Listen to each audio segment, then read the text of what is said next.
In this video, you're going to see me put an electric motor on my kayak. I recently moved to beautiful Southern California and I'm around water all the time, so I thought, hey, I want to get out on the water. What's a good, easy, cheap way to do that? A kayak. Although every time that I've been in a kayak in the past, I've been like, wow, this is great. I wish I didn't have to paddle. So I thought, electric motor on a kayak, what's better than that? Fun project. The goal was to get out on the water and have some fun, and to learn power electronics, batteries, discharge rates, and do a little bit of mechanical design, do a little bit of 3D printing, do a little bit of programming and electronics, and so far this has been a great project. So if you guys want to see how I did this, stick around. I think you'll love the video. As you can see, I got it going behind me. This is low speed, but it'll rip. Let me turn it up a little bit. So let's think, how did I make this thing? If we go back a little bit in time, I bought the kayak and I was like, how am I gonna mount, what am I gonna mount on here, and like, how am I gonna do this?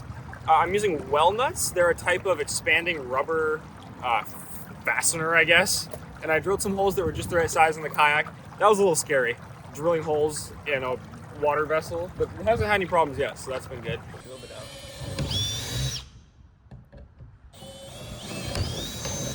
And I'm using aluminum L channel from Home Depot to hold that in, and a piece of wood that I got for free from the scrap pile of Home Depot to create a little platform in the back. These are door hinges that are connected to a 3D printed part. I just used the self-tapping screws that it came with, and I tried to figure out a diameter on the 3D printed part that would allow me to thread into it without having to use any sort of threaded insert. I went with this sort of a geometry or style for the rear mount because I needed to be able to fold up so I could transport it, and I needed it to, I want to add a load cell eventually. I want to be able to measure thrust, so I needed like a singular point that I could add like a load cell to or something. I haven't gotten to that yet, maybe that's a future idea that I'll do, but I wanted to build that in from the start. I'm using 2-inch outer diameter, 1-inch inner diameter bearings with an aluminum shaft going through them. And this 3D printed upright was the largest part and took the most time to print. It's printed out of PETG for added strength.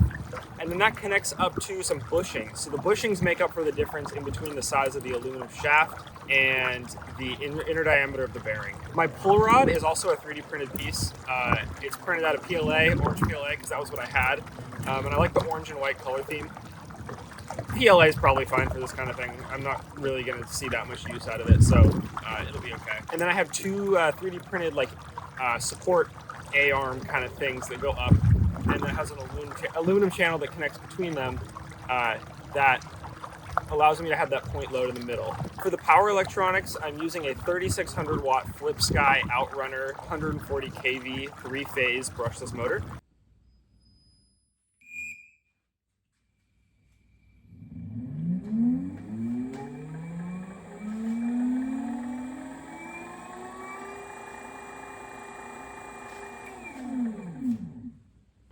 Okay, we're gonna try 10%, 15%, and 20%.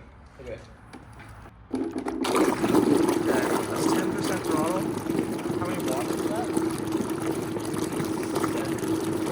Okay, 15%. Okay, that's 60 watts and 15%. 20%, how many watts? 100 watts. Okay. This motor is made to run underwater. It's rated longer in freshwater, but it also is advertised as working in saltwater. This area here in the harbor is kind of brackish, so I don't have a ton of time on it yet, but it seems to have not had any issues. People love just hearing me yap. I'm just yapping out here. For the mast that goes into the water, I picked a airfoil off of airfoiltools.net that was, I just typed in like hydro and I got the hydrofoils. I picked one, I made a spline in SolidWorks and copied it, and I just extruded it up. And then I 3D printed 2 of those, stacked them on top of each other. The base torpedo part is actually a propeller from RC Test Flight. I've been watching a lot of his propeller efficiency design competition series. And so I just picked his baseline propeller, and honestly, it's working great. I had to scale it to 127% to get it to match the size of my boat. The nose cone just snaps on with magnets. I'm pretty proud of that part. I think the magnet snap on and off thing is pretty cool. And that allows me to hide all of my fastener connections behind it and keep it nice and hydrodynamic. How is the rudder and the motor going to resist spinning on the shaft? Okay, so last night I added, there's a bolt that goes through here and into the aluminum shaft, and then it's got a nut and a washer on the other side. And that's all I have keeping this from spinning on the aluminum shaft. What about the fins? Those are super glued. Just to each other? Yeah. Okay. So I think it'll work. it'll be fine for now. Version 2, Yeah. you know, whatever. Put this back on. My speed controller is a Vetter. It's running Vetter ESC software by Benjamin Vetter. It's also made by FlipSky. FlipSky makes the motor and the speed controller. So this is a 100 amp continuous up to 84 volt electronic speed controller. So it takes DC power here from like a lithium polymer battery or whatever, and then outputs 3-phase AC to the motor that I'll connect it to. And this is basically like a tiny version of what's in an electric car. So like a Tesla has a drive inverter. This is basically a little drive inverter. And this is a fancy one. It's got a lot of cables coming off of it and such. This is because this one is fully software configurable. So I can choose current limits, I can measure power, I can measure voltage, I can output data to other things that might be inside of this box here. So if I want to connect it to like a Raspberry Pi or an Arduino, it can talk to those things. And it also has a few sensor inputs, so I can connect a position sensor to the motor if I want. I won't be doing that, I don't think. And it's got this big beefy heat sink to dissipate all that energy that's going through it. Now, this is a little bit overkill for what I'm doing. I'm not gonna be able to find a battery within my price range that will fit inside that box that can output 100 amps continuous. Even though the motor and the speed controller could handle it, but that's okay. You typically don't want to run a speed controller at its maximum output all the time. It'll run a little bit cooler, a little bit more efficient, and I'll have headroom to upgrade if I want to in the future.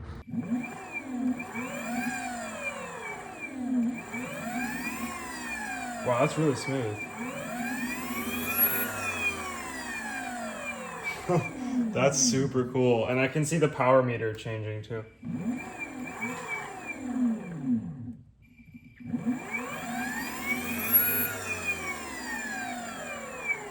For my batteries, I'm using two 6S lithium-ion packs. These are in series, so I get a total of 12S, so it's around 50 volts fully charged, 48 volts nominal.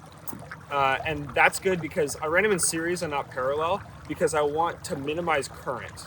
If I can keep the same amount of power and reduce my current, that means I have less heat losses and I need less thick wire. So the maximum I can do is about 48 volts at 12 amps. So I'll put how many watts that is right here, but that's my power output. The problem is I hit a thermal limit on the speed controller before I hit the power limit of the batteries. I mean, I can do it for a little while, but not continuously. To keep all the electronics dry, I'm using this water-resistant weatherproof box that I got on Amazon. It's like 60 bucks. It's not that cheap. But to me, it was important to protect all my electronics and have a safe mounting space. All right, so I got the electronics into the housing, and it snaps closed tightly. And these pieces of foam and the pieces of foam on the bottom, the batteries are just happen to be the right height, and everything stacks up just to the right height where it compresses the foam and presses them against this top. So they're like firm in there. Everything is nicely mounted. So I feel pretty good about this thing, you know, rocking around out in the water. And the only thing that I have actually going through the housing right now is the 3-phase wires for the electric motor. So to keep the waterproof connection into the box for the motor, so the motor uses 3-phase power, so there's 3 wires. I need a waterproof way to get through here. So I printed this little penetrator, and then I soldered these 3 male to female connectors.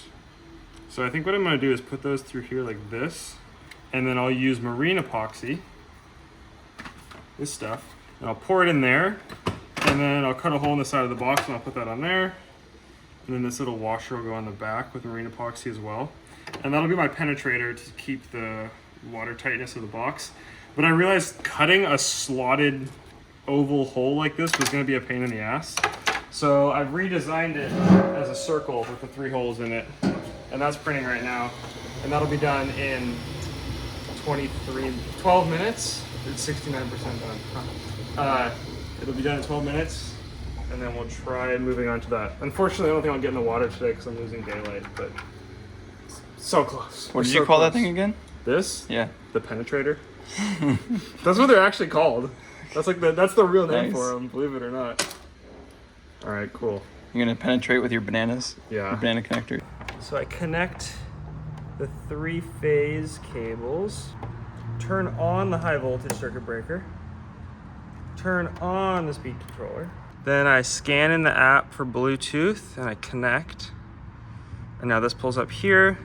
I'll go controls and I can do a duty cycle and we'll do 10%. And we'll continue after release. All right, forward. It's working. We can drop the opacity on this. We can click on real-time data and we can see that we're drawing 2 watts. Let's turn up the duty cycle to 15%. We're drawing barely anything. It's not even, there's no load. So at reverse, it's got a really harsh start.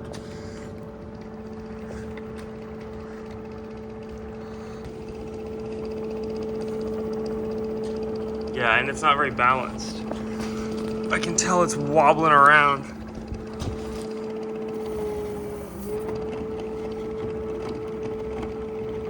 But we'll find out.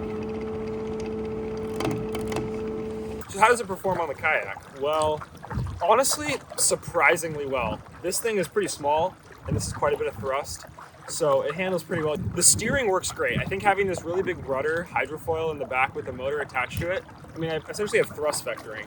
I can really turn if I want. Like, I can do a 360 here. Oh, dude, that's totally gonna work. Oh yeah, dude, we're chilling. That's so cool.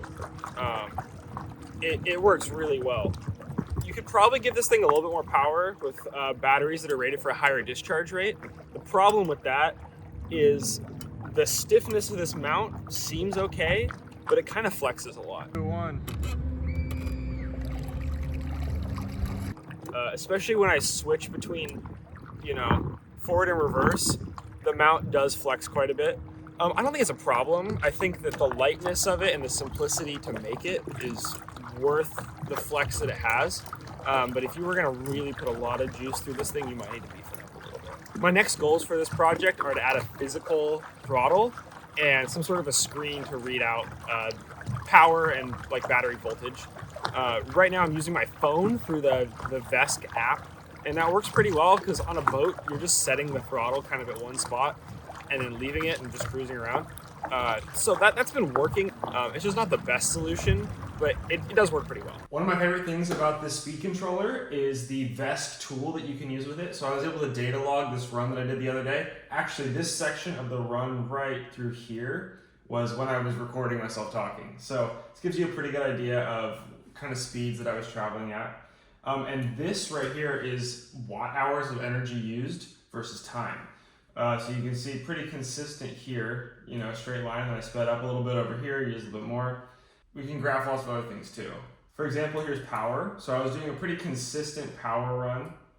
I set the throttle to 1 setting through here, and I was cruising at about 250 watts through this range over here. The limiting factor, like I was saying, is the temperature of my speed controller. So if I zoom out through the whole run, you can see towards the end when I was really going for it, I was hitting 80 degrees Celsius on the speed controller. It starts to cut power at 85 degrees Celsius, I think 80 or 85. So I'm running into thermal limitations first before anything else. Having all this data is great, and I'll show you why. I'm also able to bring this data into Excel. So you can see I've kind of formatted the data a little bit here, and it's useful to create some graphs. I'll keep it short. I'll show you 2 graphs.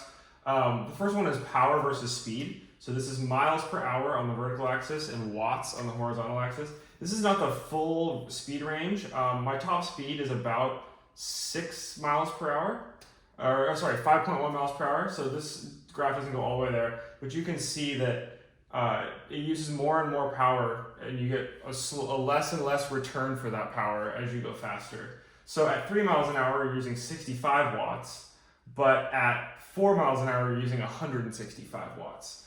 If we look at the graph below it, this is speed versus efficiency. So this is comparing how fast I'm going versus how much energy I'm using.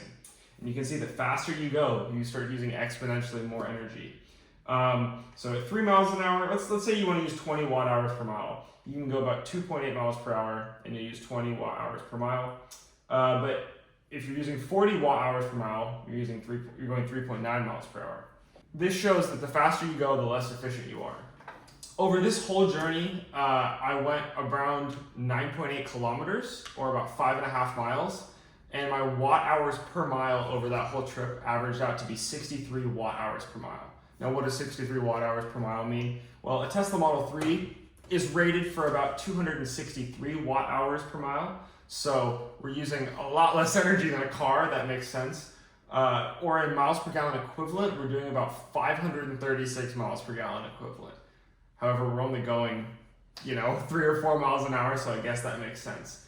But from this run that I did, my top speed was 5.1 miles per hour, and my estimated range, if I were to go, full to dead, using 63 watt hours per mile, I could go about 11 miles. So it's pretty decent. That's a pretty long day on the water. I'm pretty happy with how it turned out. 5 miles an hour doesn't sound that fast, but when you're out on the water cruising around, it's actually pretty good. I hope you guys enjoyed this video. If you did, subscribe, leave a like, and I'll see you guys next time.